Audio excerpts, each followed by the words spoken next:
Okay, ये question देखते हैं. If n1, n2, n3 are the fundamental frequency of the three segments into which the string is divided, then the original fundamental frequency of the string is given by.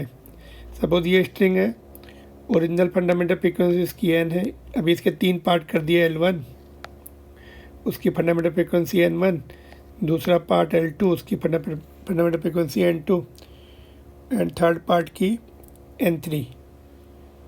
ठीक है, तो आपस में relation निकालना है N1, N2, N3 and N का. देखो fundamental frequency suppose original string ले लें हम, बड़ी वाली ये, तो इसकी फंडामेंटल फ्रीक्वेंसी n दी है, which will be equal to v/2l. v the speed of wave in the string which is under root of t/μ, which is not required, cancel हो जाएगा वो टर्म. तो n inverse n is equal to v/2l. तो l कितना होगा, फिर l को इधर ले आते, n को नीचे भेज देते, v/2n है ना. तो ये इक्वेशन हो गई 1. अभी सेगमेंट की बात करें तो वो लॉजिक सेगमेंट पे अभी लगेगा. फर्स्ट सेगमेंट की अगर हम लेंथ लिखें, दैट विल बी v/2n1. इसी फार्मूले से लेंथ L1 हो गई तो फंडामेंटल फ्रीक्वेंसी n1 हो गई. और सेकेंड सेगमेंट की v/2n2, थर्ड सेगमेंट की v/2n3 है ना. ऐसा टेंशन रिमेन सेम तो v रिमेन सेम है ना.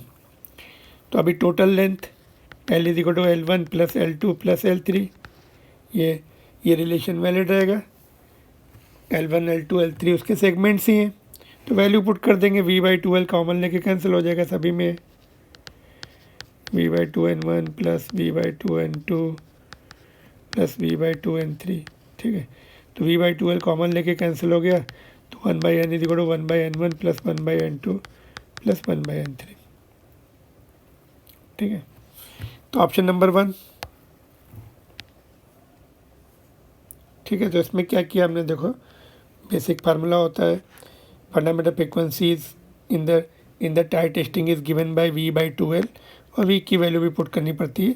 यहाँ पे हमने कॉमन लेके कैंसिल किया, इसलिए v की वैल्यू नहीं पुट की, which is equal to root of tension upon linear mass density. तो that is not required here. तो यहाँ से हमने l को इधर लाया, n को नीचे लाया, तो v/2n आ गई. ऐसे ही अभी सेगमेंट की बात करें, L1 सेगमेंट है तो उसकी फंडामेंटल फ्रीक्वेंसी n1 दी है, L2 सेगमेंट है तो उसकी n2 दी है. इन्वर्स रिलेशन है सबका. तो अब इन्हें तीनों सेगमेंट को ऐड कर दिया तो फुल लेंथ आ गई. फुल लेंथ की फंडामेंटल फ्रीक्वेंसी लिखी, सेगमेंट की लिखी, कॉमन लेके v/2n कैंसिल कर दिया, तो 1/n is equal to 1/n1 plus 1/n2 plus 1/n3. Option number 1.